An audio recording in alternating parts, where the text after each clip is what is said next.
Hi, folks. Welcome to another episode of Film Study. This is Ken McCusick. We're back for part two of the countdown of the top cornerbacks in the 2024 draft. I am absolutely privileged to have Coach Derek here of All 22 Films to talk about it with me. Coach, how you doing? Good, man. I feel the same way. Likewise, whenever you or anyone asks me to come on, it's always fun, but you're a monster. Like people, nobody ever asks someone to come on and says, "Hey man, can you do 2 hours?" I get people, they're like, "Hey, can you come on my show for about 15 minutes?" Or, radio show, like, "Hey, can you do 10 or 12 minutes? Like 2 hours is a different thing. And it speaks to the level of detail and the seriousness with you approach it, and the people listening, who appreciate that. They want that level of detail, that level of attempt, at least, to study the game. So, it's fun for me. We need to pay homage to the fans of both of our channels for a moment here and just say how great they are. I mean, I appreciate you guys to no end, to the fact that you memorize things that I say and use them against me at a future time. There's some of that. But I really appreciate all of the very diligent review. All the kind comments are very much appreciated. We've often said if you go out and do a 5-star review of the show in 50 words, bring new people to it. I want more people to bring their fathers into the podcast. I'm that age. I could be a lot of people's father at age 60. and believe me, I still don't download a podcast regularly. I'll go online, I'll watch a YouTube video, I'll watch a ton of those. I'll listen to my own podcast to make sure that the production values are okay, which has not always been the case in the past, but I'll listen to that and make sure things are right. But I don't tend to download a bunch of podcasts on my phone. And one of the things I want people to do, and this would be appropriate for your channel too, is tell your dad about Coach Derek's channel. Get him to watch it once, and he can watch it directly from his computer. He can watch it if he's got a smart TV on YouTube. He can watch it on his phone. You can watch it a lot of different places, and all those, but he doesn't. And your dad, I'm sure, has a different set of experiences with Ravens history that I would love to tap into, particularly talking about players from the Ravens past, and I'm trying to get people encouraged in bringing not just the younger generation, but the older generation into an interest in analytics, an interest in understanding football in kind of a different way maybe than they grew up with. Yeah, it's pretty cool, first of all. Second of all, like my dad is a Colts fan. Yep.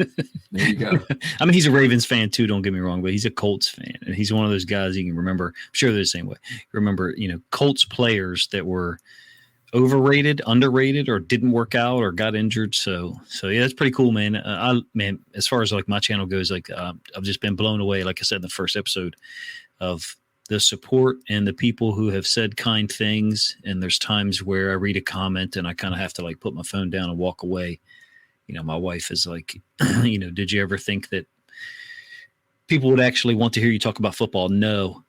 Because my way as a coach of talking about football was generally pretty abrasive or too direct. And so in this manner, this is something I get to be a little bit more balanced with, hopefully more myself with. Whereas I felt like coaching, there was always that time factor. You only have 42 minutes for this defensive practice, or 12 minutes for this drill, or 90 seconds left in this drill period, and we got to get this point across. Otherwise, we can't stop that particular play. So there was always that time constraint that brought out an aspect of my personality that never shows up in my videos, thankfully.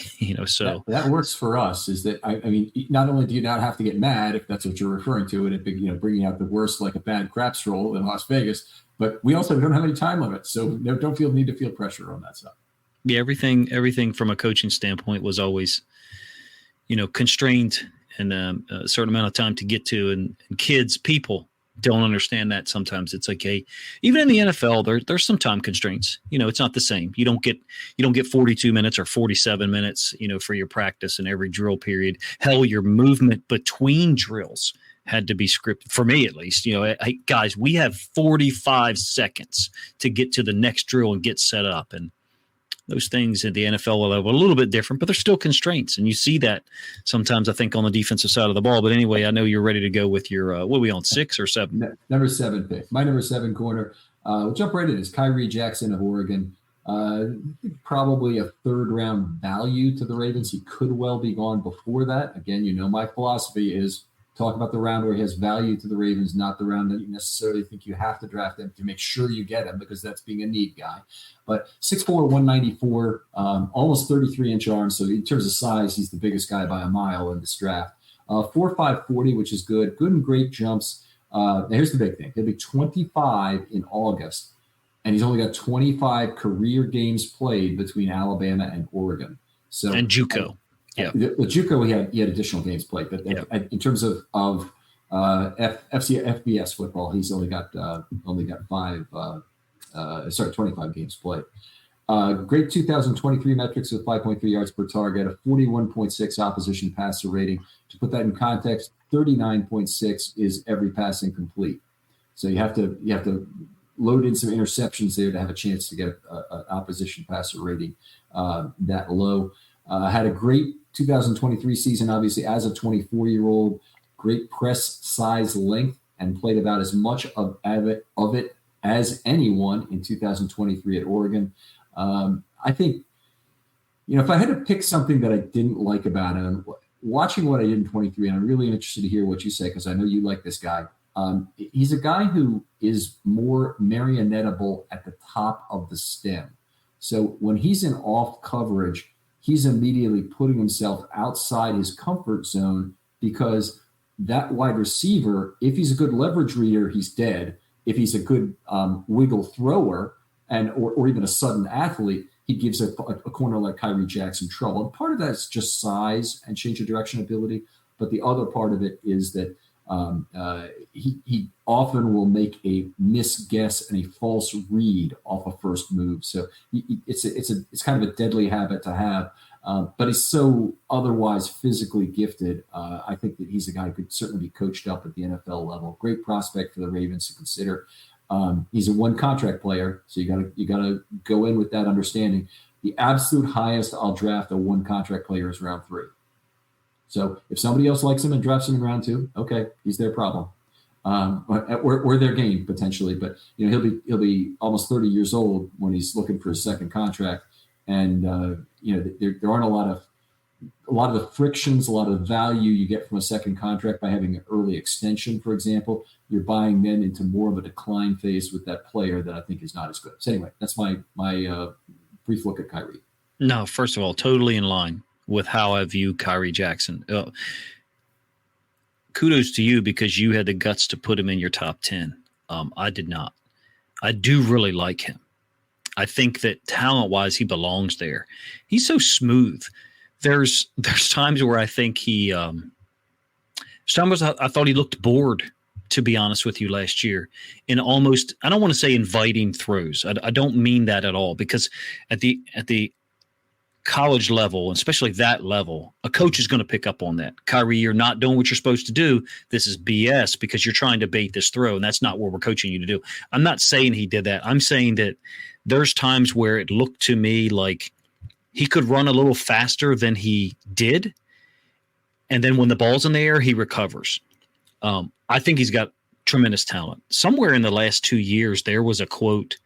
Someone shared it on Twitter a couple of times recently. When he was at Alabama, this is during a time when Brian Branch, Terrion Arnold, Kool-Aid McKinstry were all in that room. Someone said that he was the most talented DB in that room. Of course, he ends up leaving. Now, whether that was true or not, someone said that, who was affiliated with Alabama's program. If you know anybody who's affiliated with Alabama's program, I've known 2, and they're amazing football coaches. They're people that they're in the room, and you're blown away by their knowledge and their ability to convey what's going on. So Kyrie Jackson, I think, absolutely third-round value. I agree, totally in line with. But I may have even wrote this. I'm doing a video on Maryland DC players, because he's from Wise High School in PG County, which is an amazing high school football program. They're one of the bigger, for years, they were one of the bigger public schools in the state. I'm not sure where they are now. But I even put, like, you don't want to there's no need to reach and take him at 62, because there's going to be another good corner available at 93 or 113 or wherever the Ravens end up. So as from a Ravens perspective, getting Kyrie Jackson, I don't think he fits with where we're going to pick him, because I think he's gone by 93. But I know there's a lot of other people who do not agree with us, Ken. They don't think that he will be gone in that range. I certainly do. But getting back to that point from last segment, there's only so many players who can be taken up to 92. There's exactly 92 of them. So Kyrie Jackson, may actually be there at 93. That would be an interesting choice. Let's do it this way, Ken. You're the show host, but I'll ask you a question. If we haven't taken a corner, if we've addressed O-line and wide receiver sufficiently at 30 in the first round and the second round, would you take him at 93? I'd be fine with him at 93. Yeah. 100% agreed here. So, same here. I actually like all three of the Maryland corners. And when I say Maryland corners, I mean guys who played high school in Maryland football. Kalen Carson, Kyrie Jackson, and Cam Hart. I like all three of them. Jackson's the most talented of the group with the size. All right. Incredible so you potential. did not have him on your list. So who's your number 6 guy then? Max Melton. Okay. Only had 3 games of him. Well, excuse me. Only had 3 games of him, but 2 of them was against Ohio State. And I thought he matched up well in those scenarios. I didn't think that he was targeted much in 2 of the other games that when I say watched, I had 2 other games that I just kind of like let play on the screen, and everybody has the same supplier for college all 22 film. So there's a little yellow arrow that points to the guy. So I know I just got to look up every 30 seconds, catch him, watch the 6, 8, 10 seconds. And then I don't have to watch the end zone angle because it's a corner. So what difference does it make? I can do whatever else I'm doing on my second screen. When I saw him against Michigan, they did target him. Michigan beat him on the back shoulder twice. One time was completed for a touchdown. One time it was not. He looks very scheme versatile to me, first of all. Second of all, the Rutgers defense, of course, they did lose to Michigan. They did lose to Ohio State. I thought they were competitive in both of those games for about a quarter and a half or 2 to 2.5 quarters. And their defense, everybody got to the football. Everybody played at the proper angles. Max Melton reminds me of Brandon Stevens because he's so athletic. And I don't remember Brandon Stevens back then. I certainly don't. But he looks like a guy who's more ready to play a wide variety of coverages than I imagine Brandon Stevens was 3, 4, 5 years ago. And that could be, that might not be an accurate statement, but that's how highly I think of him. He reminds me of Brandon Stevens. And last thing on him, I think he did have a 9.2 RAS score, like top 5, 6 in the corner group, 4.39 40, I think. I really like him. Bench, 40.5 vert, and 11.4 broad. So he's an outstanding athletic profile. Yeah, really, really impressive, I think, specimen for a corner that is probably there at 62. In that range. Let's put it that way. Okay. I think he probably would be available at 62. I had some problems with him. It's not that I didn't love the guy, but I had to drop him out of my top 10. So we've got a little bit less overlap on the list maybe, but he's about, I don't want to page up, but I forget if he's at 12 or he's at 14 for me. I'll take a look in just a minute. Love the athletic profile. Love the fact that he doesn't turn 22 until tax day this year. So he's a very young player. His 2023 metrics were very good, not quite at the top of the class, but 5.7 yards per target and a 65.7 opposition passer rating. That's just fine. He did a little bit of traveling, but he made a primary change from left corner to right corner at mid-season this year. So he was correct. Yeah, and that he didn't have a favorite shoulder to me that was showing up, and so that's something. We talk about this. You can maybe explain it further from a coaching perspective, but some cornerbacks, they just like to play over one shoulder. They're better at tracking the football over one shoulder than over the other. Maybe describe it how you would as a coach. I mean, yeah, all positions. Some people are right and left defensively. Some people are. And T.J. Watt, he's a left outside linebacker. Left the end versus 11 personnel. Some people switch strong and weak. It's personal philosophy. Some people switch strong and weak. only in certain situations. Most people are field and boundary at a certain point. From a DB perspective, there's absolutely Marcus Peters, and then there's guys, Marlon Humphrey, that can do either one, and then they can slide inside and play slot corner also, yeah. in the same body is able to do that, which is kind of, unbelievable. I didn't describe it that way from Melton, but I do remember that there was a film from 2022 where he played on the left, and then this year there was one from the left and one from the right. So I didn't connect that together. I was a really big fan of how he tackled until I saw one real bad missed tackle, So then I was like, okay, again, I got a small sample size of 3 games, but 2 outstanding games. I don't even remember who they were that I just let flow through.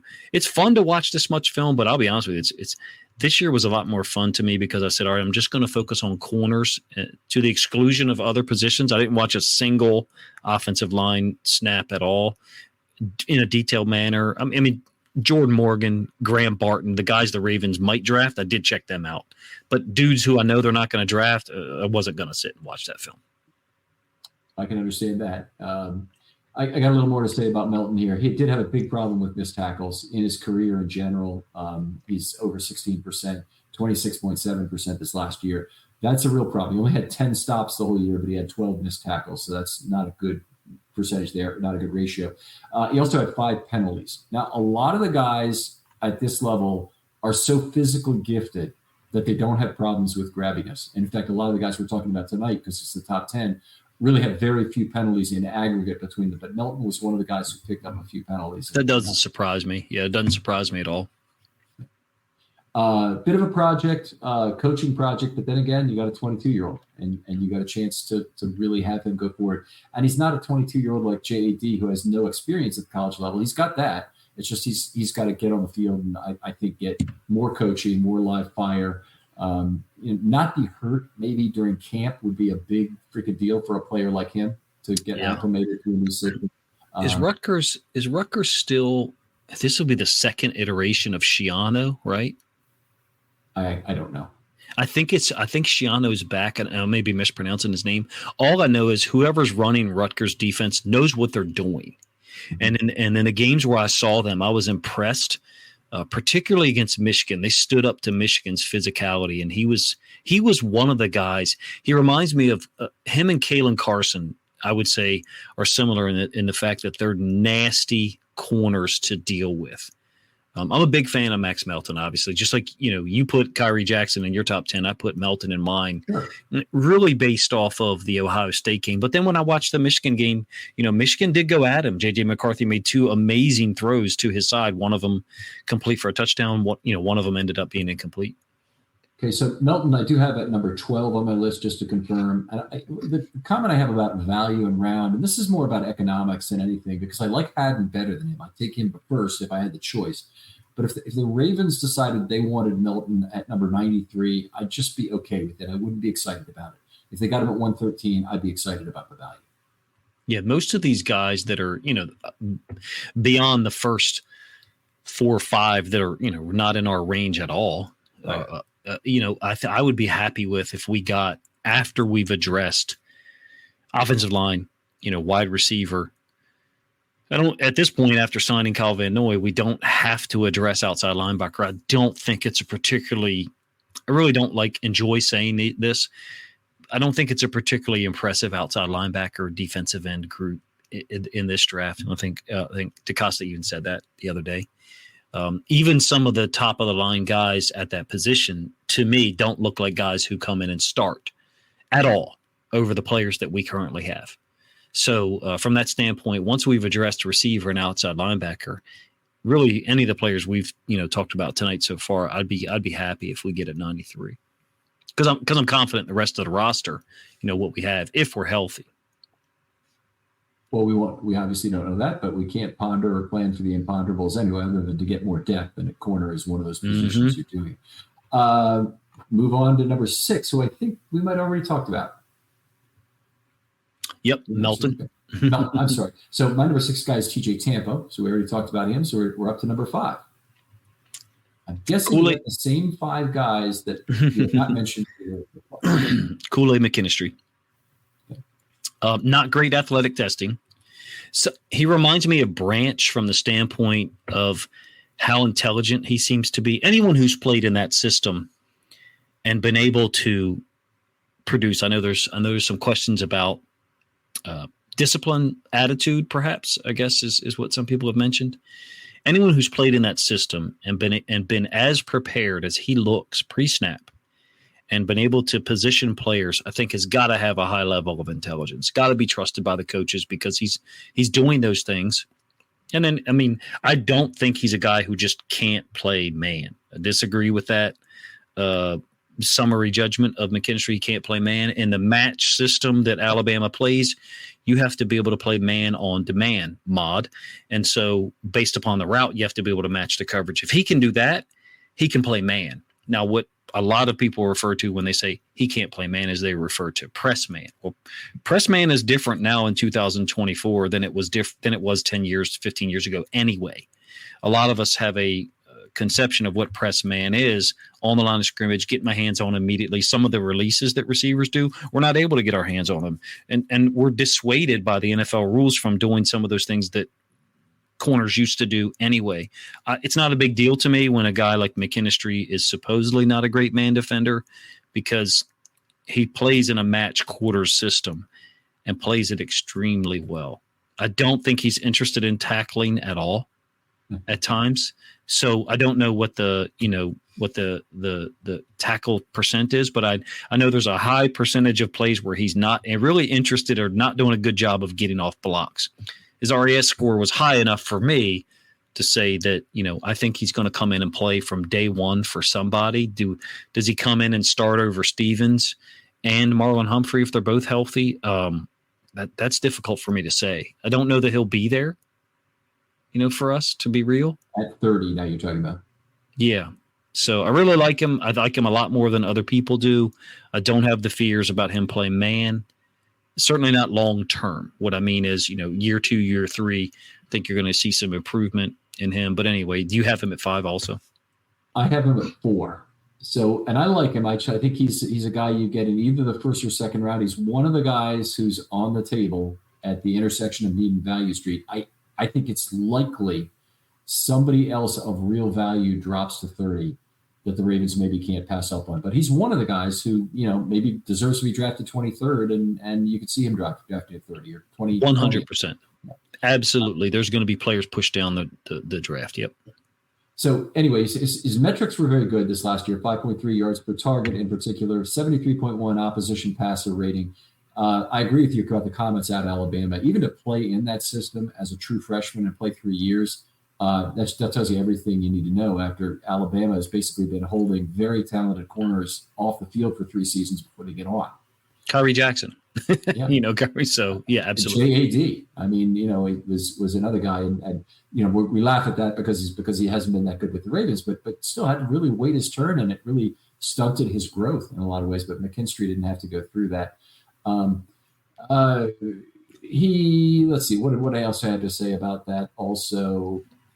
Yeah, I did like, it's one thing to say he can't play man. I'll say it the other way, is that I think he's a very good cover 3 cornerback, and he baits the quarterback in certain ways that I really like. Is that some of that Marcus Peters marionette the quarterback in a certain way to get him to do what you want him to.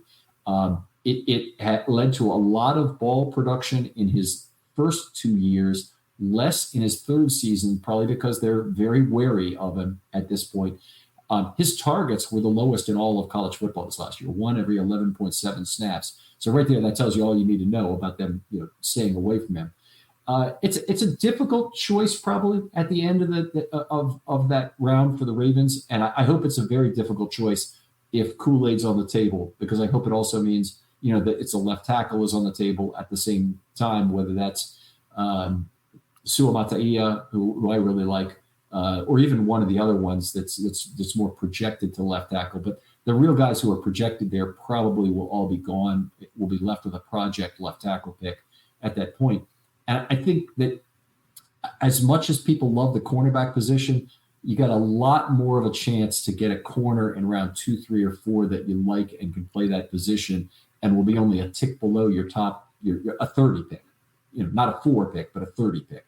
100%. Yeah. That at left tackle, you got like no chance to get that guy in round 4 or 5. 100%. Yep. You got to be compared to our needs, and then also the depth of the positional group in the draft and where we project certain guys. All those simulations. Yeah. Hey, but like you said, like you mentioned, a guy like Kyle Hamilton falls to us. Kyle Hamilton would never fall to 30, but he fell to us, that year, and I think it was 3 of the simulations out of like 2,000. Had him being available for the Ravens. So something with a random element to it, obviously. Something that was, hey, this is not what we expected at all. So if that happens and there's someone there that the Ravens can't pass up, I hope they take him. And it would. I think they got to have those contingency plans in. Oh, there's someone here at 30, such that we can't take a tackle. We've got to figure out a way to move. Whether that's 52, 40. I keep thinking Saints at 45, not to, get off track here. I keep thinking Saints at 45. They got no fourth they got no third and no fourth, this year at all. And so that's the team I keep thinking that we try to move up to, move from 62 to 45 to pick up a corner. Absolutely. Yep. And get them if they're satisfied with what they get at 14. And don't feel like that's the team I keep thinking to myself is some of the other trade projections I don't think are realistic, like Washington. I mean, why would Washington trade out of 36 and 40? What's the difference between 36 and 40 and 30? So, but in any case, man. Yeah, exactly. I think McKinstry, if he falls to 30, that means we're in a good place, because that means a whole heck of a lot of receivers and quarterbacks and unfortunately tackles have been taken at that point to push him down, down the board. He's a really good player. I think he's scheme diverse, super prepared for the level of preparation there is in the NFL. Like, I mean, him and Terrion Arnold, who did they throw at? What's Terrion Arnold's targets per game? Yeah, we'll get to that in a minute here, but it's definitely a team that didn't need to travel. They didn't need to. They didn't need to send their best corner all over the field chasing a good receiver. Yep. So I guess we're to my number 5 guy, right? Mm-hmm. This is one of the really interesting guys in the draft, and I mentioned Kadar Hollman in the opening discussion of what the Ravens' current situation is, but Quinyon Mitchell is my number 5 guy. He has a lot in common with him. Went to Toledo. Both of them are Toledo products. You mentioned you have a lot of fans who like Lions football. I think Quinyon is from Detroit, if I recall correctly. So he's a guy the Lions fans probably would just love to get. Played great at Toledo. His metrics are absolutely fantastic. His measurables are fantastic, and extremely similar metrics. And if you have RAS score from back then, maybe it'd be interesting to look at these. But the 40 time, 433 for Quinyon Mitchell and 439 for Holman. They're both 6'0", 195 guys. 31-inch arms approximately for both of them. So very, very similar. Quinyon had a 38-inch vert. He'll be 23 in July, so it makes him a little older than some of the quarterbacks, but not corners, but not as old as all of them. So in terms of the testing measurables, he's good. In terms of the on-field production metrics, he's excellent. 4.7 yards per target and a 51.1 opposition passer rating being the big 2 stick-out numbers. They threw at him a lot at Toledo, and one of the reasons is he plays off coverage, and he often tries to bait the quarterback to throw the ball in front of him. He's constantly playing that game with the quarterback directly, and he could do it with the quarterbacks at that level, because they just are not as sophisticated as NFL quarterbacks or even the Power 5 quarterbacks in the MAC, and he was very effective at doing that. So. He had 37 passes defense the last 2 seasons with 6 interceptions, and he had a lot of targets. He was 40th percentile, roughly 105th best in terms of fewest targets. We just talked about the guy who was number 1 in McKinstry. Well, he was number 105, one every 6.6 snaps. Pure off-ball reader, really doesn't get up into press coverage, even though he's a guy who has all the size necessary to do it at 6'0", 195 and decent reach. I think the context is where you really need to look at this guy and say, does this make sense? He's a little older than most of the guys in the MAC, and he's a whole hell of a lot better than most of the guys in the MAC. And then again, the MAC isn't North Dakota State. So we had prospects come out of that. We have to look at them completely differently. But it's an interesting thing. And EDC had a comment at Liars Luncheon about considering the context. He has not had very many non-Power 5 picks. Right. Surprising to me that because of the small school reputation he had in terms of his scouting. Yeah, Toledo, to be honest with you, they, first of all, extremely high-level football program. Different. There's just a different – I can speak on this from two levels. I know two people who've been recruited by those schools and had the opportunity to be informed, let me put it that way, by a person close to me about one of the tours, and he was blown away. He said it blew away 2 Power 5 teams that he went to in terms of not the presentation, not the offer, but what was being done in the building. So that was point number one. But point number two, I thought super athletic, Mitchell. If they're playing a lot of off coverage, which I have 3 games of him, I believe. Yeah, 3 games. If they're playing a lot of off coverage, my guess is you're probably talking about a lot of quarter split field stuff. And then you're seeing him break on balls because he's identifying routes. But that's just a guess. I don't remember those plays off the top of my head. I did think he was a little stiff. Super athletic and straight. I have written down extremely good straight line speed. And I thought his hips were a little stiff for a guy who's rated as high as he is. Does it mean I think he can't play? No. I think he's a exceptional talent. Is it possible that someone drafts him in the first 10, 12 picks and he turns into an elite shutdown corner in a year or two? Sure. It's absolutely possible. But I was less than impressed with his agility, even though his RAS score is off the charts. I think. Where did you have him? 979. Oh, I have met 3. Yeah. I've met 3, but I just was not as. I didn't think he was as fluid as like a Nate Wiggins. I didn't think he was able to move at any angle. We call them breaks, 45 break, 90 break, 180, 3, whatever. I didn't think he was as fluid with his breaks as those other guys were, but he could be playing. Explain to folks what you mean by those breaks. Obviously, those are angles to what the where you're facing. Okay, so it's wherever you're. Yeah, wherever you're facing right now, imagine that's forward.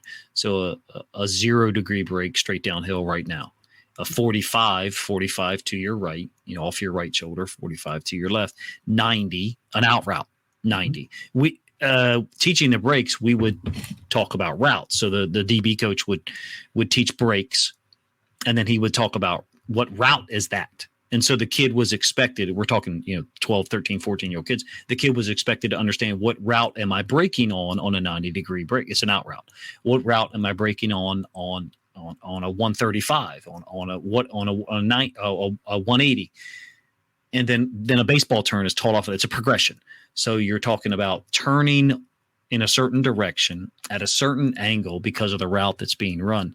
I thought Quinyon Mitchell looked less fluid than the other high-level guys. Again, we're talking about top of the food chain corners in the NFL draft.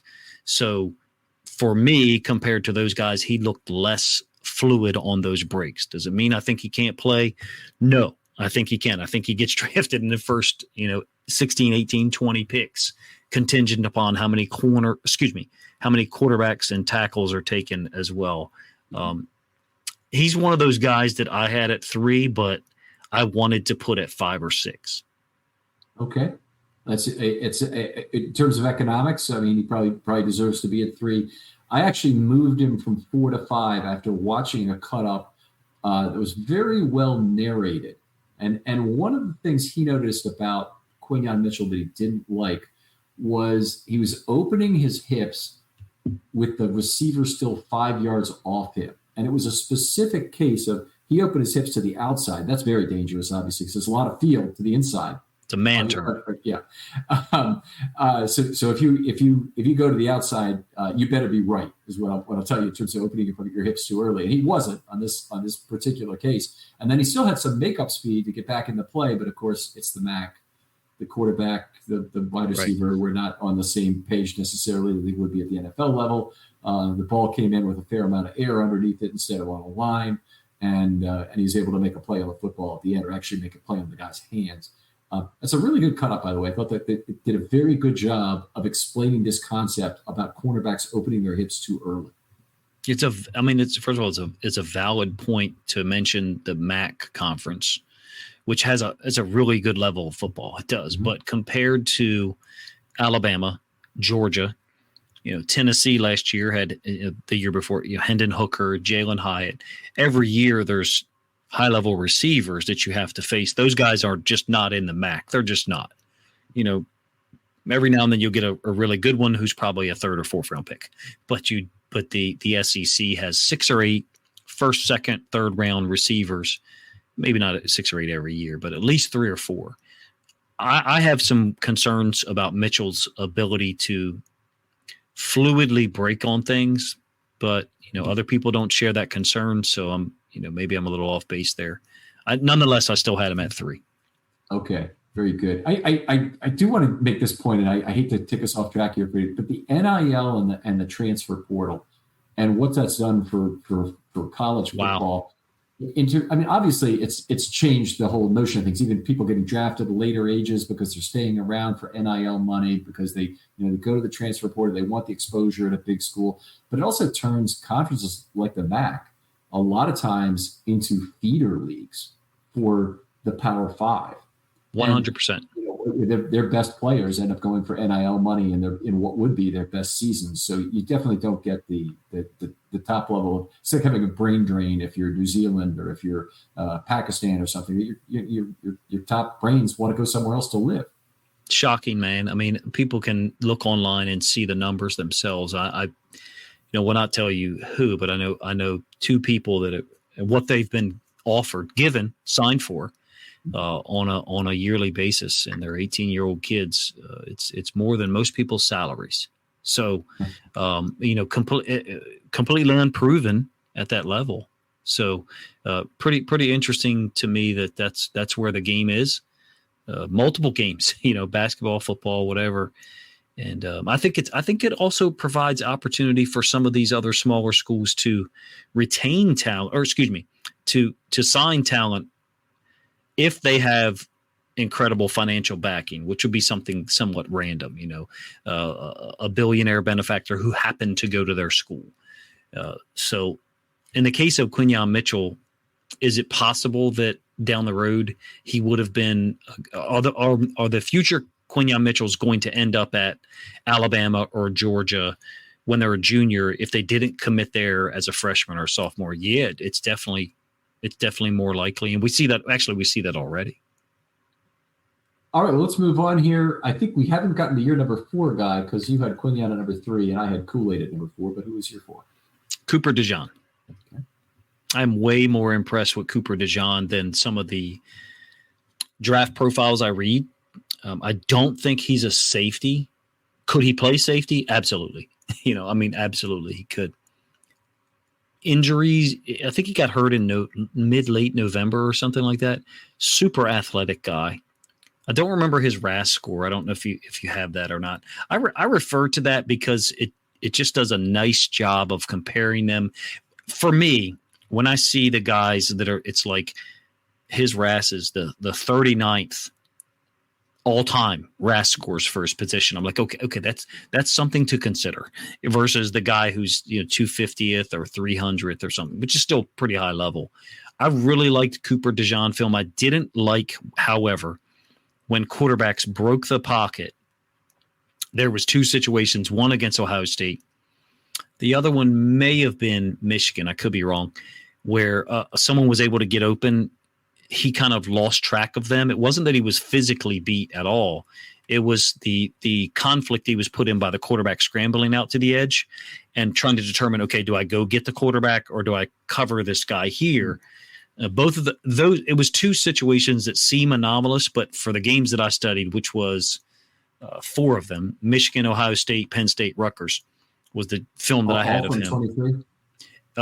One of those, I think, was a 22 game. I don't have it marked here, so I don't want to misspeak and say, yes, I could be wrong. I think he's a hell of a football player. I don't think he's there for the Ravens at 30, to be honest with you. But again, I guess that depends on the tackles and quarterbacks that get drafted prior to that. I don't know what your concerns are, but I didn't have many.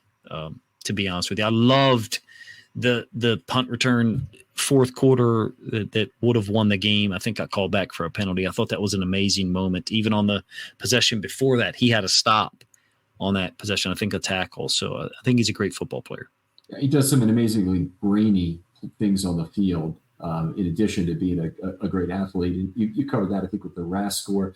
His 2023 metrics in terms of his production were outstanding. At 4.2 yards per target is just ridiculously good.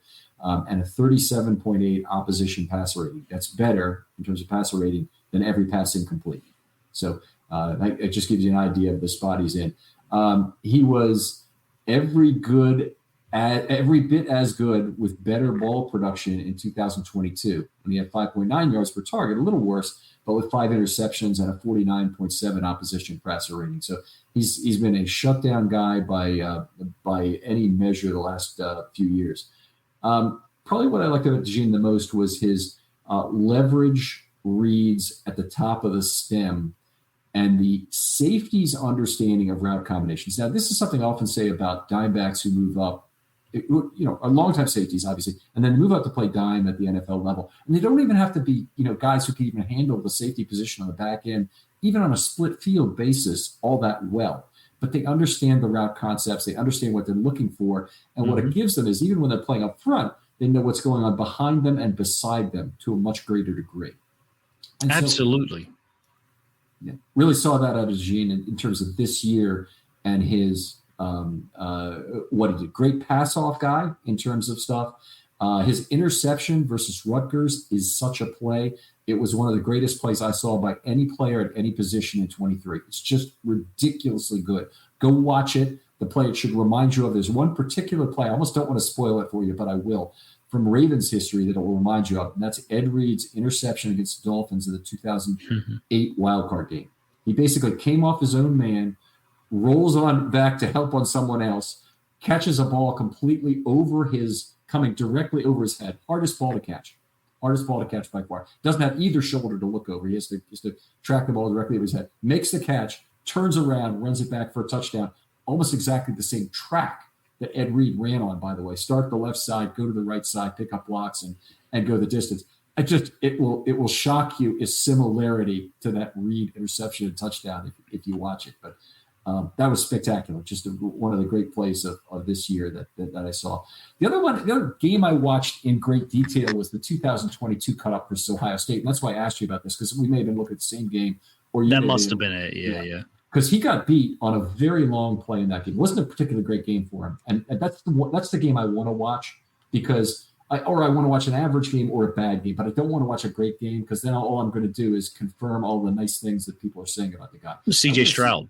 You had CJ Stroud and Marvin Harrison Jr. And you had all those guys. So absolutely. Yeah, it was definitely 2022. I don't have it marked, but sorry. He actually got beat on the play by Julian Fleming, who was number 4 for Ohio State. It was a big pass, 79-yard pass, deep cross, which puts him in the worst possible position because he's up against a slightly bigger receiver. DeJean's 6'1", but Fleming is 6'. Hey guys, I want to tell you about the Eufy Video Lock. Because when I'm not podcasting, my day job is a smart home specialist. And the Eufy Video Smart Lock is perfect. This is what you guys need to go get. It replaces the deadbolt on your door. So now you can come home without fumbling with keys. You can just type in a code. Or, even better, use your fingerprint to unlock after 1 second. You put your finger there, pops out, my door's open. It's perfect. It also is an integrated video doorbell. We've all seen the video doorbells. We all know the ones that are out there. I've seen many of them get stolen. No one's going to steal this because it's your door lock. It's impossible for them to steal. There's no monthly fee. Other ones do. But this one, it'll record locally, so you never have to pay if you don't want to. The battery, it lasts up to 4 months. Plus, it notifies you ahead of time. And I mentioned earlier 1 second fingerprint recognition. No, I meant 1 second till it opens.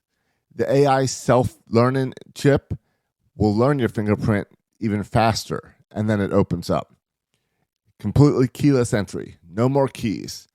And I know I set this up as I'm a smart home specialist, but anyone can install this. All you need is a Phillips screwdriver. That's it. and then you're done. Guys, I love this product. Make sure you check it out. Now, here's the easiest thing to do. Just go on to Google or whatever you prefer and search Eufy Video Lock. That's EUFY Video Lock. Or visit eufyofficial.com/video lock to see how you can gain complete control of your door, just like me, just like Ken. Too, and a little bit heavier guy, and it puts all of his long speed in question versus a player there, and he did a great job of not only catching the ball, Fleming did, but getting away from DeJean in this case and scoring. He's isolated on a very difficult route. My problem with DeJean is they don't gain as much from his versatility if the Ravens were to get him. So I love him at outside cornerback. I think he'll be just fine. And I think he's probably worth the 30th pick at outside corner.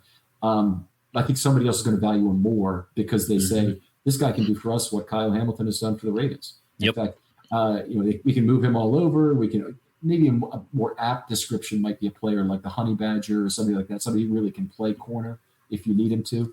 And Hamilton's not an outside corner, but he's DeJean, great football player. If he is there at 30, the Ravens have to consider him. And I think they have to consider how they would use him as well, which I think has to be as a pure outside corner. No, totally agree. By the way, Fleming is a high level recruit from Pennsylvania that Pennsylvania football fans were pissed off. Went to Ohio State, obviously, but I mean, what do you do when Ohio State recruits you to play receiver with the receivers coach they've had? So he's gone in the portal, Fleming, and gone back to Penn State now to finish out his career. But in any case, yeah, he's a good player. But my wife's from Pennsylvania, so the Penn State people are all over our gatherings and everything. They're nuts. But look, I agree with you, totally in line with what I would say about him. He's not going to be there at 30. If he is, then it's serious consideration to take him and then look to hopefully trade back in to gather an offensive lineman that will help immediately or soon. Additional to that, a guy like DeJean, maybe I'm saying his name wrong, forgive me for that. If he's there at 30, we're going to get some calls. We're going to get some calls to trade back if he is there. So the talent. Great point there, by the way.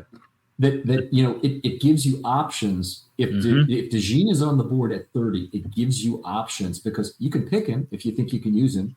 You can trade back, or you can decide I have needs that go above this. I can otherwise do this. But there's going to be guys who want DeJean. I also say if there's one quarterback left at that point, that might also be another really good spot because there will be a team that wants to get that 5th-year option on a quarterback also. And that could be if we're down in Nixon Penix and one of them is taken in the late 20s, and it's one is left, and the Ravens hold pick 30. That's a place of that pick all of a sudden. Absolutely. Absolutely. Correct me if I'm wrong. The teams in front of us there are the Lions, the Bills, and the Cardinals at 29, 28, 27 prior to us. 3 teams that do not need a quarterback. So if the quarterback is still on the board at 27 for the Cardinals, am I right there? It's the Cardinals. Arizona, Buffalo, Detroit. You got it. Yep. Yeah. So if a quarterback is still on the board there at that point, then 100%. Look, I'm going to say something I know is an unpopular opinion. If I am the New England Patriots at 3, I am taking Marvin Harrison Jr. I'm not taking the leftover quarterback that these other teams want, unless they have rated, whoever's remaining as someone that they think can absolutely come in and star for them for years. Then, of course, that would be the caveat to that. But we know what Marvin Harrison Jr. is. He's a number 1 receiver right now. For an NFL team. So, and then look to trade back in. So my initial mock drafts had the Patriots taking Marvin Harrison Jr. and then looking to trade back in. And if someone was available, that 3 teams in a row, Cardinals, Bills, Lions, they're not going to take a quarterback. Of course, they could, be a trade up candidate as well. But we got off track there, forgive me for that. But the talent being pushed down the board for tackles and quarterbacks being taken too early. And I don't mean that those guys aren't good players. I mean, when I say taken too early, some of those guys being taken quarterbacks 4, 5, 6 picks sooner than they should be, or tackles 3, 4, 5 picks sooner than they should be, is going to push players down the board that will give the Ravens more options. Yeah, I completely agree. I think that's one of the exciting things about being at 30. It would be even more exciting to be at 32. And both the Mhm. Chiefs and the 49ers, in my opinion, will be highly willing to trade their spot to pick up picks, just like the Eagles were in 2018 when they gave up on Lamar Jackson, but and gave Yep. him to the Ravens 32. Yep. Wow. And they're looking for cheap talent because and hey, credit to the Chiefs to move off on a sidebar again. Stop me if you want, but to credit to the Chiefs, they've won 2 Super Bowls in a row with cheap defense because they drafted exceptionally well. They don't win I don't care to address, what other people will disagree with. They don't win those 2 Super Bowls without that defense being the caliber that it is. They shut down Sure. the Eagles run game. They don't win them without Patrick Mahomes either, but he's not Xerxes. He's not absolutely unstoppable. That defense is what props up that offense for the time periods when, like you said earlier on episode 1 or the first part, when we were able to stop their offense for periods of time. Their defense was able to hold course, obviously. So I think being at the 30 position is great. We could stick and pick. We could stick and pick a guy like Dejean or Dejeen, as you pronounce it. A whole bunch of good options there. By the way, I'm not 100% sure of my pronunciation, but I there was a fair amount of the film I looked at was actually the TV film, and they were calling him Dejeen, as in Zhene. Right, with the modifier on the end. Yeah. So anyway, very cool. Let's continue to move on. I think we only have 2 players left to discuss, which is good because we've been on for a long time here. You on 4? My 4 was Kool-Aid McKinstry, and then your 3 was Quinyon, right? Yep. And then my 3 was Cooper DeJean, and we're up to year 2. Nate Wiggins. Play strength and weight would be a concern, obviously. I saw him against Duke, which is a much better football program than people. Certainly, Maryland people were not in the ACC anymore, obviously, but then we want to give Duke credit for. I actually know 3 kids in the program at Duke, and that's Manny Diaz is there now, obviously, so they're going to be vastly improved on the defensive side. I saw that Duke game, so I think that will be an outlier, so I'll throw that one out. The Florida State and Notre Dame games, I thought, tell you a lot about Nate Wiggins. First of all, I think he's a more physical football player than people want to give him credit for, even though the play strength isn't great. His RAS score was fantastic. I think 9.48, 9.43. Sorry, the initial one. I don't know if there was an adjustment. I really like him. I think that it's possible he's the 3rd or 4th guy taken, even though I personally have him ranked number 2 behind Terrion Arnold. Okay. I'm not as concerned with the weight issues as other people. 170, 173-ish, something like that. 173 is what I've got. And you know, I was a huge Emmanuel Forbes fan last year who was right in that same range, 166 or something. I think he might have weighed in at the combine, but yeah, you don't give up on that kind of ball production for that. At least not in my book. No, I agree. And Wiggins, I thought, I forget who it was I mentioned earlier, was scheme versatile. I think it goes without saying that Wiggins is. He doesn't come across as a guy that's going to get in your face and press you and out physical you.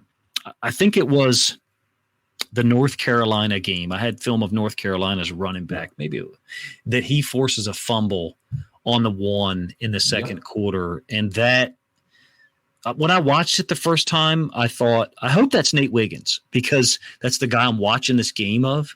I didn't have that listed in my games that I watched of him. No, I didn't. But he made that play, and it was definitely a fumble. You could see it, that it was forced before the goal line. Right. Told me similar to Max Melton, the tackle that Melton made, I think, against Michigan, tracking someone down on the other side.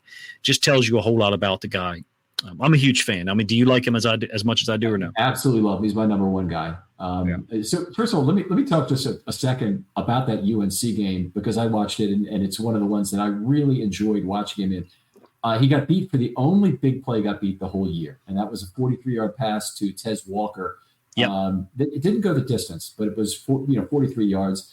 And then he returned the favor. He got an interception in the game, and he also had that forced fumble. That forced fumble, incredibly high effort play. The play in Ravens history, it reminds me of, and I often analogize in this way, kind of in my head with a visual memory.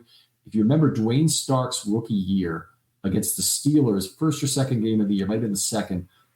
He ran all the way down the field when I think it was Jerome Bettis was free for a touchdown. Wow. And he punched the ball out of Bettis's hand with a score 20-13 and maybe 2 minutes left, and through the end zone to give the Ravens the ball back and another chance to tie the game. It was one of the most incredible plays I've ever seen. This was like that. It's same kind of result in terms of being a punch out that led to a touchback. I forget if the ball actually rolled out of the end zone or if they recovered. Yes, touchback. Yeah. So anyway, they got the ball at the 20, and the ball game was looking very bleak at that point for Tennessee. For Clemson. But they came back and they scored there to tie it, and then they never looked back and they won the game handily. It might have been 31-20 or something. Yeah, and North Carolina's running back is a stud, and he fumbled twice in that game. Both times, I believe, inside the 10. And he's a stud. Omarion Campbell, is that the guy, or is it Omarion? Yeah, something like that. I can't remember exactly, but he's a really good football player, really good running back, and it impressed me. And Nate Wiggins, super athletic. I don't think he makes it past Jacksonville. I think it's Jacksonville, 13, 14, something like that. Let me look at the draft board here. I don't think he makes it past them. He's up at 17, yeah. 17? Not. Yeah, I don't think he makes it past them. I think he's a hell of a football player. I couldn't pick between the two. I've gone back and forth with Wiggins and Arnold, and I just think Arnold is so classy. I don't necessarily think that he's the better talent. I certainly think that Wiggins is going to be right next to every receiver on every single route. You did mention, I think Walker beat him up the right sideline on like a vertical or something. I can't exactly remember. Yeah, I think that's right. I've got to think about that for a second here. I see I'm remembering the yardage on the play, and I'm not remembering the play itself for some reason. Anyway, one of the reasons I remember the yardage on the play was the second longest play he gave up the whole season was only 18 yards. So you give him a 43-yard play, one, and then 18-yard play, and his coverage metrics are ridiculously good. 4.3 yards per target, a 44.4 opposition passer rating being the lead. They threw at him a fair amount. They just didn't have any success at all doing it. And he's an unbelievably great player. You mentioned all the the measurables were terrific. 4.28.40 led all the corners, as I'm sure most people know. His tackling was really good. He had a 13.3% missed tackle rate, which for his frame I thought was outstanding. If you're going to have a concern about him, that might be it. But he had 8 stops and 4 missed tackles all year, and for a guy they threw at some, I think that's still pretty good. Was penalized just once the entire season, and again, as you mentioned, it's just a fantasy that the Ravens will get him, unfortunately. Really, I did. I wouldn't have thought he'd be penalized a lot, but to be only penalized once, he's a super smart corner. He seems to be very technical and athletic at the same time, which kind of weird or unusual combination. I think he's super well trained, especially for Clemson losing their defensive coordinator. I think he went to Oklahoma. I think is the head coach now. I'm a big fan of Nate Wiggins. I don't share the same concerns of the weight and size being an issue. I think the athleticism is off the chart. So again, the RAS score was it fourth highest, behind a couple of guys that we're not even mentioning. Jones from Florida State, and then Richardson from I think Mississippi State. Jones, yeah. Well, maybe we get to them in the honorable mention category, because I got a couple of guys in rounds. Maybe you have time for like one quick comment about each. But we know who your number one guy is now. Go ahead and talk about him, and then I'll give them a comment or two about him, and we'll move on to some honorable mentions. I didn't think there were any weaknesses in all the SEC. I started in the Big Ten, as I mentioned earlier, and then ended up in the SEC second, and then miscellaneous, conferences or games thereafter. I didn't think there were any weaknesses. It seemed like Terrion Arnold was a little bit more athletic, that perhaps far more athletic than McKinstry, but I don't know that I can make that valuation. And just as smart, just positioning. Really seemed to understand Alabama's system and what they were doing on that side of the field. I wish, it's easy to tell what cover 3 is. It's easy to tell what Tampa 2 is. It's easy to tell what some of the hard man free, what hard coded coverages are. I wish there was a way that we could get a hold of what the split field coverage calls were to each side. It's one of the things that really bothers me about some of the rating services when they talk about coverage grades, to be honest with you, because when you're talking about the usage of split field systems now, split field calls, we just don't know. We do not know. Watch a baseball game. You can tell what a slider is. We can tell what a curveball is. We can tell what a changeup is based on the mile per hour and the release of the ball out of the pitcher's hands. We can't tell what each call is to a particular side unless we get to a point in the season where we're like, okay, Mike McDonald only calls this to his right, which is a actual thing that we did last year. Still going by context at that point, which I'm perfectly okay with. I just want to stop you for 1 second, push back a little bit on this, because I sometimes get this from ex-players or from people who have a extreme coaching background that basically say they use that sort of language to make less any analysis that is done. And first principles analysis, look, is never perfect. The only thing that's perfect about it is the universe is universal, is that you're trying to get the entire universe. But whenever you don't know exactly what the call was on the field, and it's true, and you don't know exactly who had what assignment, and it's true, you do the best you can within that context to guess what that is. And it does not throw you off by that much. And probably the place where it does throw you off by the most is in the secondary, where you have rotation of coverages. On the offensive line, I don't think it throws you off by very much at all. I think very few times in an entire football game where you don't know what a player's assignment was by his actions. Split field coverage is the one. Yeah. I would offer the people evaluating it have zero idea how to teach split field coverages. None.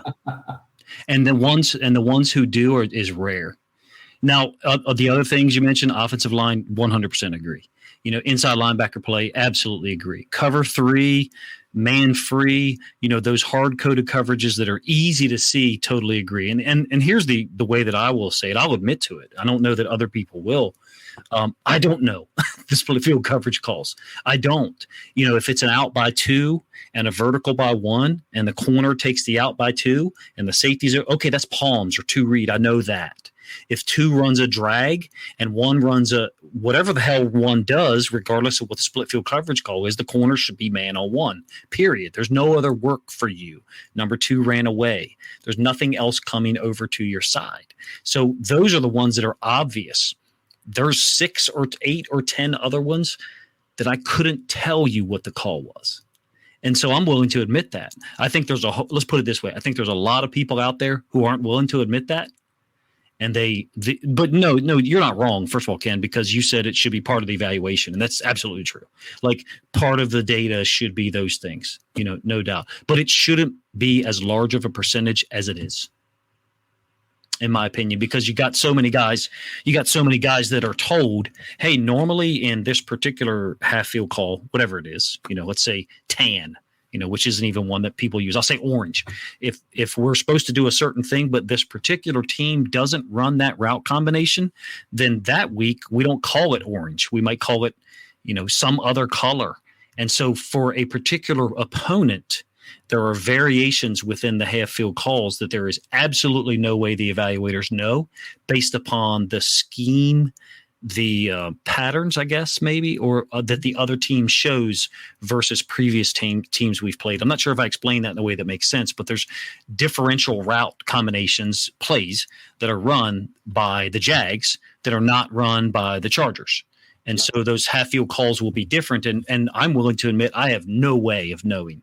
So. And part of the beauty of being a team that plays a lot of matchup zone, and when we say that, we mean different coverage on different side of the field. Mm-hmm. I'm not muted. Okay, right. I thought you said no, I was muted. Part of the beauty of that is the disguise, and so it's going to be natural. It's going to be hard for the evaluator to look at that thing as well. But 100%. Yep. I'm careful not to discount anything an evaluator says because he's making claims about what coverage he thinks he's seeing. In that case, take your best shot. Take your best shot at that. And yes, I understand because specifically of half field coverages and the need to disguise those is very difficult to classify them accurately. Yeah, absolutely. When a pass is out quickly, I mean, you haven't had a chance for Mhm. that coverage to develop Yep. in that amount of times anyway. Yep. Yeah. That's one of the things I love about it. And it's one of the things that really, I think that 5 years from now, maybe even 2 years from now, there'll be whatever the percentage is. My personal judgment is that I think Mike Macdonald used split field coverages 28 to 30% of the time. That may not be the right number. It may be 5, 6, 8% less than that. It may be 5, 6, 8% more. I think I'm in the middle of a 10% range. And I think that there is an optimum number that you should play. And here's what I mean. If you play it 60% of the time, right, I think you're letting the quarterback and the offensive coordinator know that there's a trick coming. Maybe not trick, but there's less traditional coverages that we're playing. And that percentage to me I even hesitate to use the word should. I think that Mike Macdonald showed me. I think I learned from Mike Macdonald watching him that number should be just enough so the quarterback has some post-snap uncertainty. Yeah. And let's do it this way. Let's say you only played split field coverages 4% of the time. Then that number is low enough that the quarterback, I think, can kind of discount it. There has to be a point at which the number is strong enough, the percentage is prevalent enough, help me out here, that the quarterback is unsure about what he's seeing. And so I'm going to spin that back to my original point. If it gives Joe Burrow pause, it's going to give me pause and whoever else is trying to figure out the coverage too.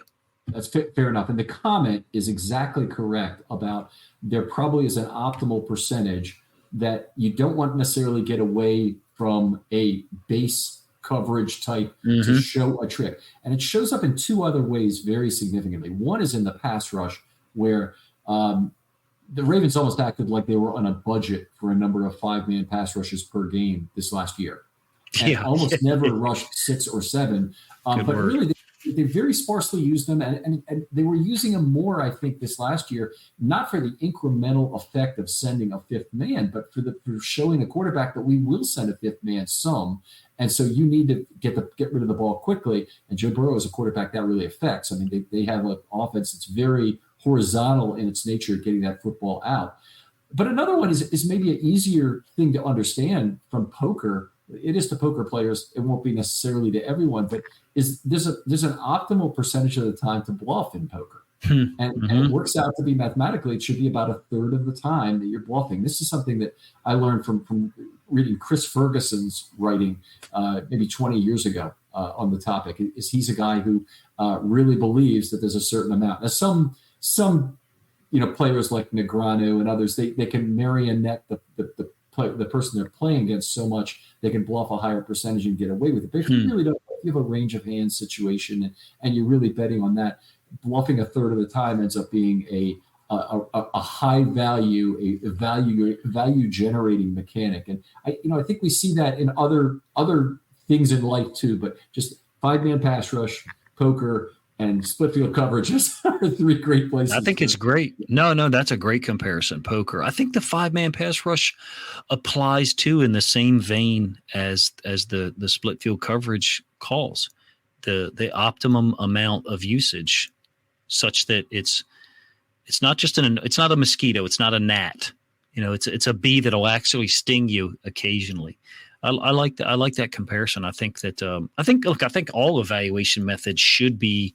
What bothers me is to say that a certain corner had this game, and you say that on Monday morning, and you're trying to convince me that you evaluate every Division I corner and every NFL corner, and I know the number of those corners and I know the number of your staff. I can do that math too. So. Claims can be overdone certainly on that basis, but let's get back to the task at hand. Talk about the corners, and we got one to talk about left, and you've obviously got him at number 1. But what did you like about him?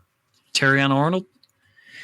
I mean, he just didn't have any weakness. I didn't think there was anything that dissuaded me from wanting to play him against whatever receiver lined up to his side.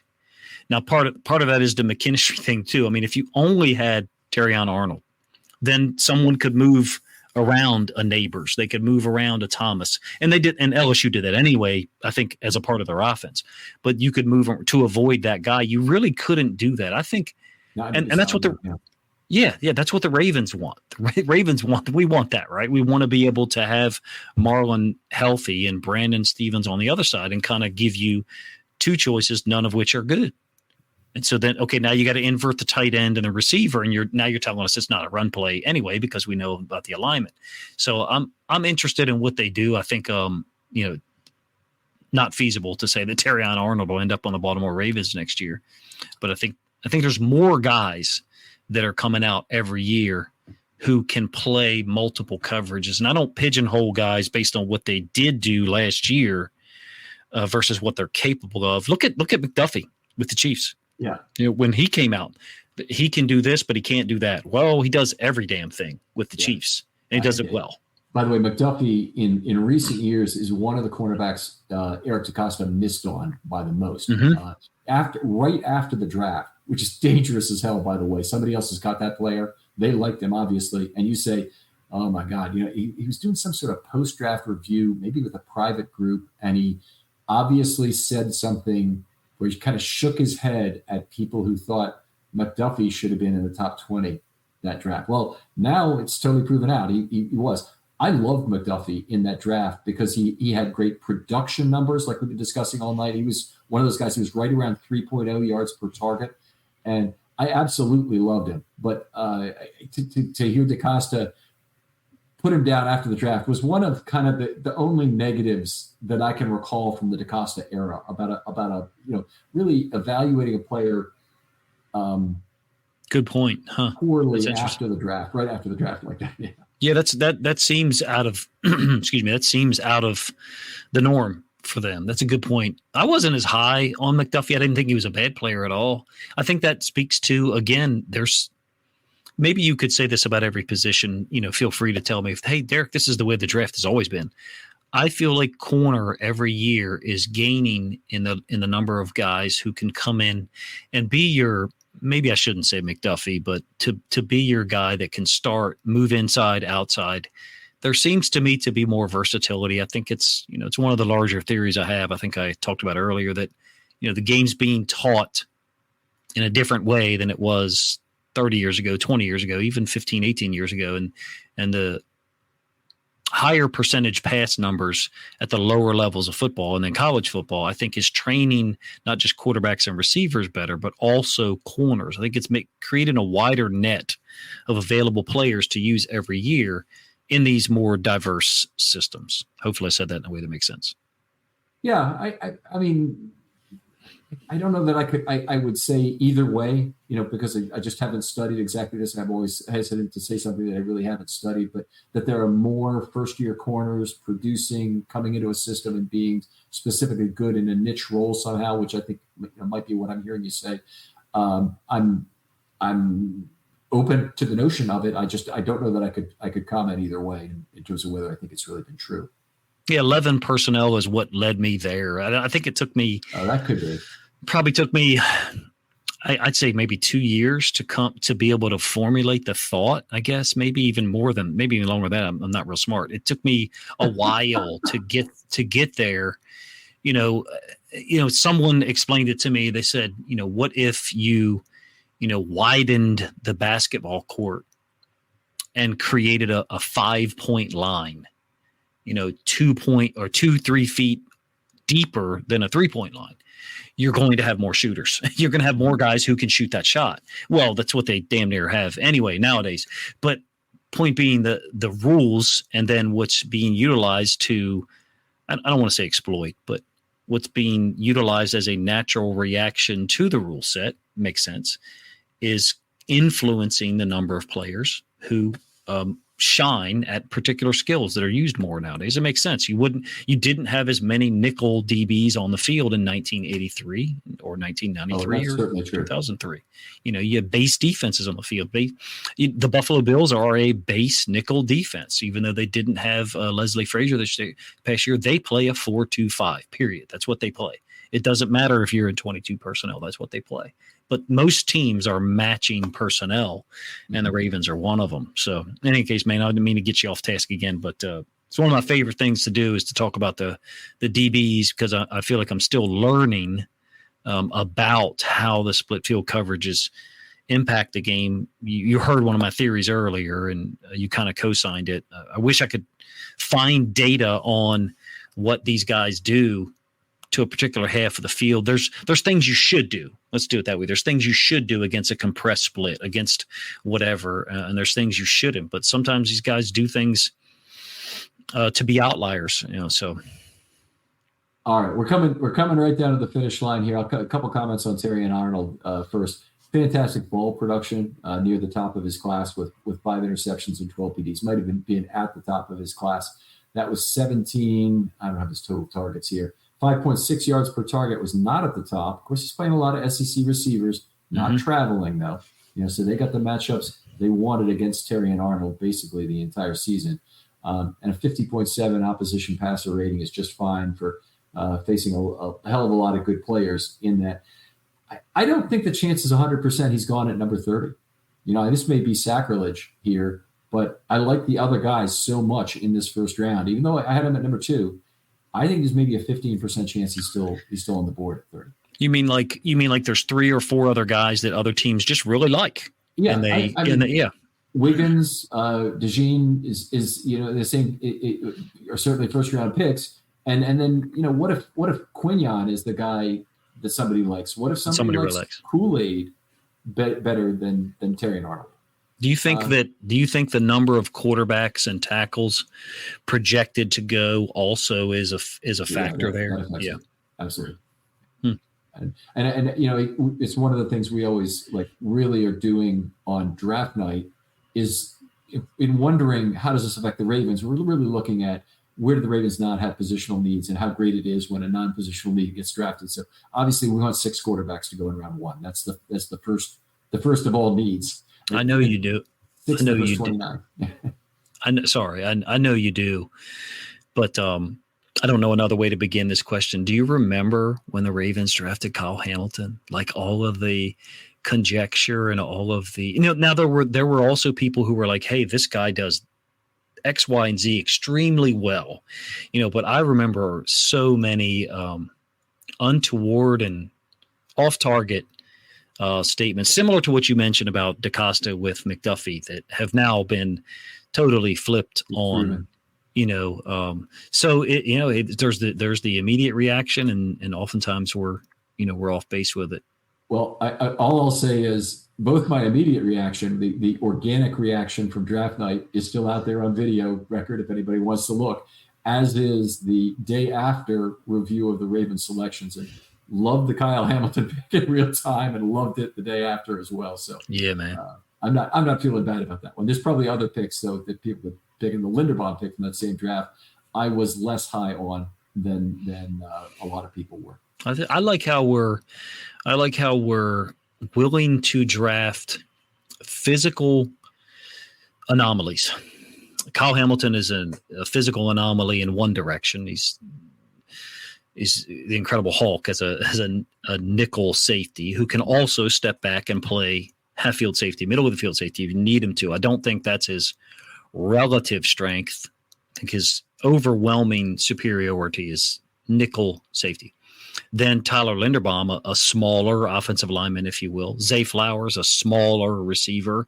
I would say that those 3 guys, while they're different positions and they're anomalies in a different way, they are anomalies for the position they're drafted at. And the Ravens were willing to go get them. So I guess from that standpoint, for this year's draft, I shouldn't discount anything for what they will do if they think a player fits, or if they think a player is just too good to pass on, even if he doesn't fit, right?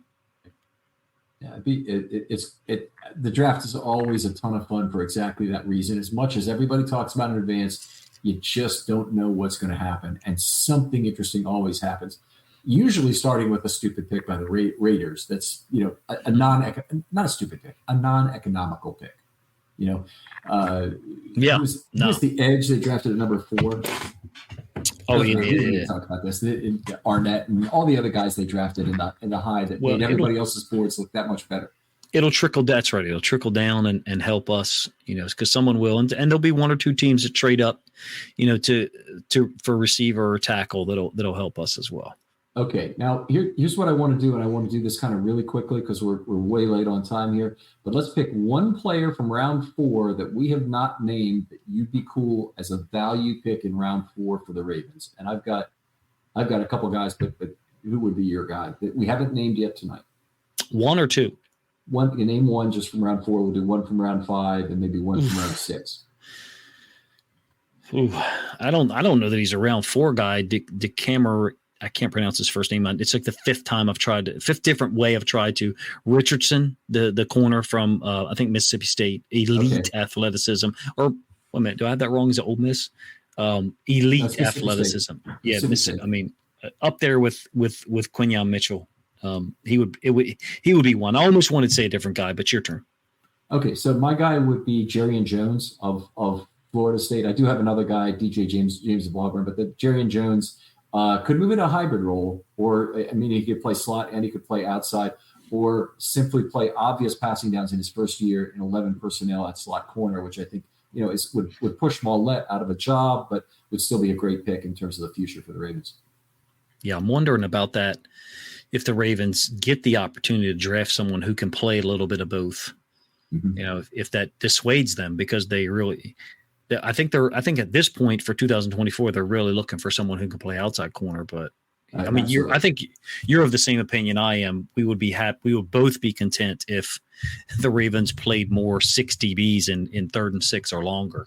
That would be my offering. I'm not sure why we have certain guys on the field at a certain time, but Kalen Carson, he's a nasty physical corner. He's from North Point, the Southern Maryland Athletic Conference.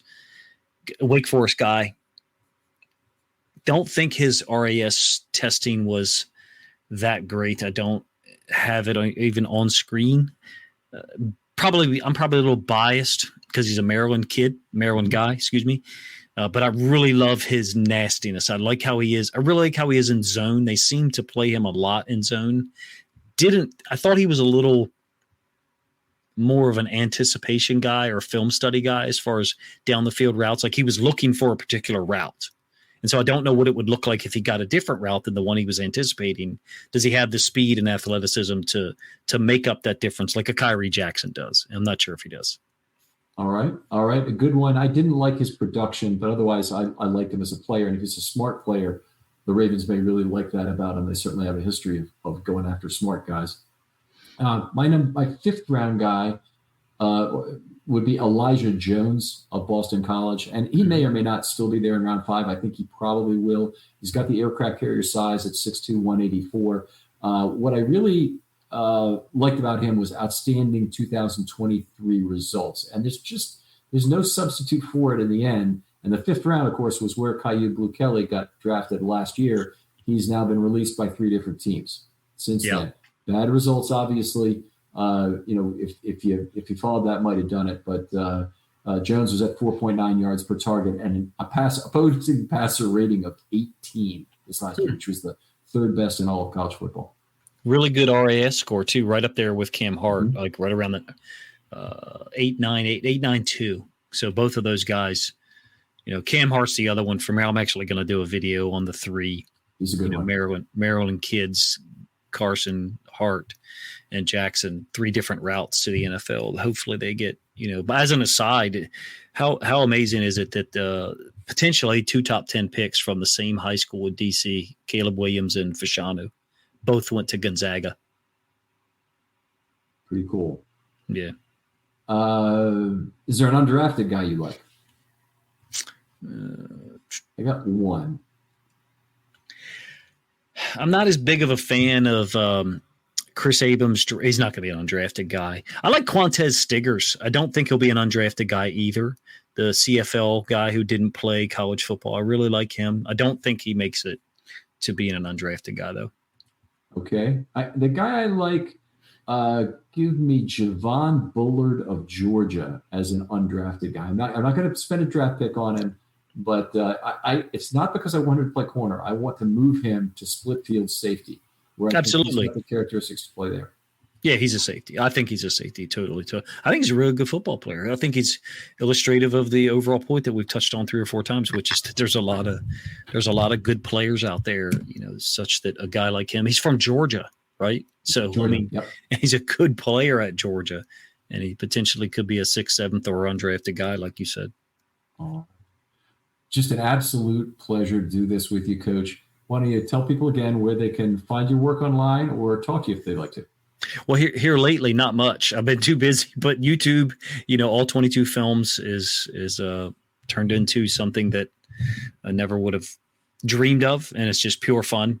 And then on Twitter, X as well, all 22 films or all 22 NFL cuts, whatever it is, figure it out. If not, it's my fault for not having the correct proper handle. So, I appreciate you having me, man. It's fun. Wish we could have, been able to go over some other positions, but I think it's really cool how you do this with one person for each position. Because for me, at least, it gave me something to focus on a group, and I really still don't even feel like I got to all the players I didn't get to the Tennessee kid that you named either. I saw him, but didn't get to quote evaluate him like some of these other guys. So it's really cool that you did this because you're like orchestrating a really focused, intense film study by people, and then also you're being able to provide that information to your audience while you're just in the middle of it, like the Wizard of Oz. I appreciate that. Happy. Hopefully, there's none of the fraud of the Wizard of Oz involved. No, none of that. None of that was intended. Nor the age stuff. No, I understand. Yes, the age would also fit. But anyway, this has just been a labor of love for me, and there's no way I could do it. A, without Maureen's help, but B, also without being retired. From doing anything else. So I know most other people, they have jobs, they have lives, they have other things they're doing. So. I'm just fortunate that I get to do it. I hope people will join us on draft night. We're hoping to have a lot of different content creators on as panelists at different times during the show. It's a very relaxed, I wouldn't call it relaxed. Actually, I get pretty upset about things. So do other people there. And we get some intense discussions and some great questions, but we're looking for that involvement. We're really looking to involve the folks that are watching, possibly get you on camera for a question if that's what you like, or just answer a question that you're tossing about in a chat group as well. But looking forward, we'd love to have you there, and we'll be on for all 3 days and all 9 picks for the Ravens have at the least. We'll be on air. It's pretty cool, man, that you guys offer that. You need with all the technology nowadays, you need a wrap it up box for people. It's a reference that probably goes too young for you. Forgive me. It's Chappelle Show. What is it?